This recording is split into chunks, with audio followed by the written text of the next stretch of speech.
guys, I'm Aaron from PhoneDog.com, and Android keeps coming to US Cellular. The LG Apex is available now for $79.99, 80 bucks, after an $80 mail-in rebate, and it's a decent mid-range Android device. Now, if you think it looks familiar, well, it's essentially the LG Ally on Verizon with a few US Cellular changes, some button tweaks, and of course some US Cellular logos. Otherwise, it's a mid-range Android device, 3.2-inch display, Android 2.1, 600 megahertz processor, and a physical QWERTY keyboard. So it's a pretty decent mid-range device, and it's one of several Android devices that US Cellular has launched this year. So, you know, is it a good mid-range device? Is it the best mid-range Android device in US Cellular? We'll try to find out a little bit of that in the unboxing. First, special thanks to our friends at Best Buy Mobile for hooking us up with some of these so we can give them to you in the One Paw Bandit game. You know, one thing I like about Best Buy Mobile, you walk out working. So when you go in to get a device, be it a Verizon, T-Mobile, Sprint, AT&T device, prepaid, whatever, they'll set it up and make sure that when you walk out the door, everything you need is working. Enough of that, let's get into the unboxing. LG Apex, Android device, US Cellular, starts right now. Here's the LG Apex with US Cellular. As I said, it's available for $79.99 after an $80 mail-in rebate, and it was available as of November 19th on US Cellular. So it joins a pretty impressive Android lineup on US Cellular. The HTC Desire, Samsung Acclaim, Samsung Galaxy Tab, LG Apex, a lot of exciting stuff either on US Cellular or coming in the future. You know, regional carriers have always been kind of dissed for not getting, you know, high-end devices or devices at the same time the national carriers do, like Verizon, AT&T, etc. But I have to give them credit. It's been pretty impressive this year. Anyway, here's the LG Apex. As it says on the side, Android operating system, Widgets 2.1 on this. LCD touchscreen, obviously. QWERTY keypad, physical QWERTY keyboard, 3-megapixel camera, Bluetooth 2.1, and in terms of features, identical to the LG Ally on Verizon Wireless.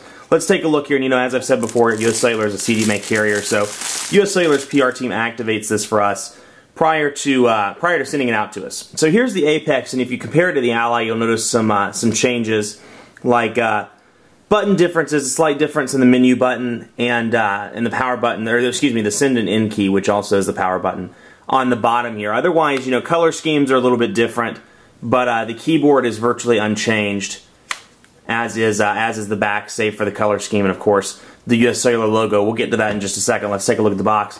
It says here again, 3-megapixel camera, 3.2-inch touchscreen, slide-out QWERTY keyboard, Bluetooth 2.1, and USB 2.0. So let's see what's in here. The typical, as you'd expect, LG travel adapter, AC adapter module there, USB cable, which doubles up as the cord for your charger, and some earbuds. Let's take a look at these earbuds, get an idea of what they look like. And that is a big, pretty big honking microphone, inline microphone on the headset there, as you can see.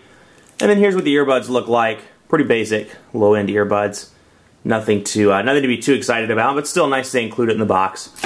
And then of course your quick start guide, and your getting started with LG, quick start guide with LG with the US Cellular logo on it.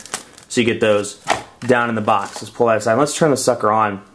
See if anything's changed on this device versus the Ally when it came out in May of this year. So let's see.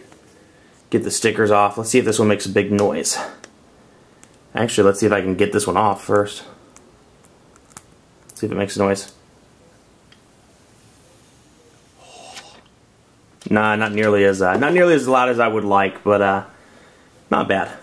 Anyway, you can see on the right spine, micro SD card slot. Let's see if anything's in that. Out of the box, there is. It is a 4 GB micro SD card, and it looks like a class 4 micro SD card. So let's take a look here. Below, camera shortcut button, which is covered by a sticker. Let's see. Get that off. Yep, camera shortcut button. Volume rocker on the left side or left spine. And then your micro USB charging port on the bottom. I can't get these stickers off of my hands. There we go. And you can see, you know, opens up Android 2.1. Keyboard's pretty similar to the LG Ally. You know, one thing I did enjoy about this device when I reviewed it back in May on Verizon, the keyboard's very tactile. Buttons are raised, and depending on what side of the keyboard you're on, they're raised a certain direction. So raised either to the left or to the right, depending on what side you're on. So that helps when you're typing out an email. Plus you have the D-pad here on the bottom, along with home and menu shortcut buttons and back and search on the left side. So you get a lot of functionality on the keyboard. But here's what it looks like, and you can see I closed it. The transition effects are a little bit slow, as it was with the Ally. You know, I noticed a lot of lag with the Ally, which I'm hoping didn't carry over to this one, but it looks like, tentatively, it looks like it did. Let's type a quick message. How? So I don't know if the camera is showing you, but you know, I'm typing a message right now, and I can just feel it when I'm typing on the keyboard. The accuracy just isn't there. You know, again, this is my first impression of pulling it out of the box, but I don't care for the accuracy, and I don't feel like it's responsive. But let's try the keyboard,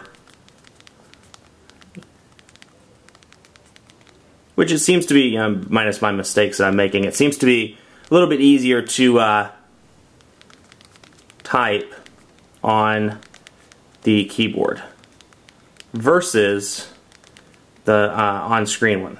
So, you know, on-screen, the physical QWERTY is good. Tactile, the buttons feel decent. They're a little bit closer than I would have liked, but they're island keys, so pretty easy. But with the on-screen keyboard, I just do not care for the responsiveness of the on-screen keyboard, and the Android keyboard is the only thing that's on this device out of the box. Other things include, you know, LG's custom widgets, which they're starting to put on their devices. You see it on some of the Optimus devices, or on the Vortex, which is also an Optimus device on Verizon. We'll add a city, for example. We'll add Charlotte, just to get an idea. Add city. And you can see what it looks like if you haven't seen the Optimus S or Vortex reviews. That's what it looks like. So LG has some custom widgets, but you can see just a lag. You know, I'm sliding and I'm raising up before it starts to move. So that would be a concern, you know, as a prospective Android buyer. I'd look at that versus something like the Desire or even the Acclaim and say this, you know, there's a little bit of lag to this one, which is interesting because it's not on the Optimus S and the Vortex. So who knows there, but you can see some of the widgets here. Let's take a quick look before we go, see if we can get an idea of some of the widgets.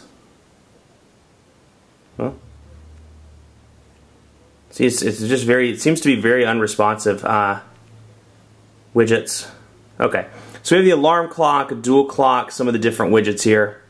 Messaging, LG Socialite, weather, and so a few different LG widgets peppered into that Android widget list. You can see just as an example. That's what the alarm clock looks like, and we'll do some investigating of those in the full review. Much more coverage to come on the LG Apex with US Cellular. You know, we'll have reviews, possibly some dogfights between this and another US Cellular device like the Mesmerize. Who knows? But keep it locked on PhoneDog.com for continuing coverage of the LG Apex. In the meantime, be sure to like us on Facebook, Facebook.com/PhoneDog. Now, we're doing 2 giveaways right now. If you see this before December 13th, we're doing a giveaway of AT&T smartphones. As long as you like us on PhoneDog, that's all you have to do. And we're giving away those devices on the 7th, the 10th, and the 13th. Check Facebook.com/PhoneDog for additional details. Now, the big one is the 100 iPad giveaway, which is still going on. You can win an iPad or even a trip to the Super Bowl by liking us and filling in the sweepstakes information. Pretty cool there. A lot of prizes to win, so be sure to check it out. In the meantime, be sure to follow me on Twitter as well, PhoneDog_Aaron. Ask me any questions, say hello, whatever. I'd love to hear from you. Thanks for watching. I'm Aaron. See you next time.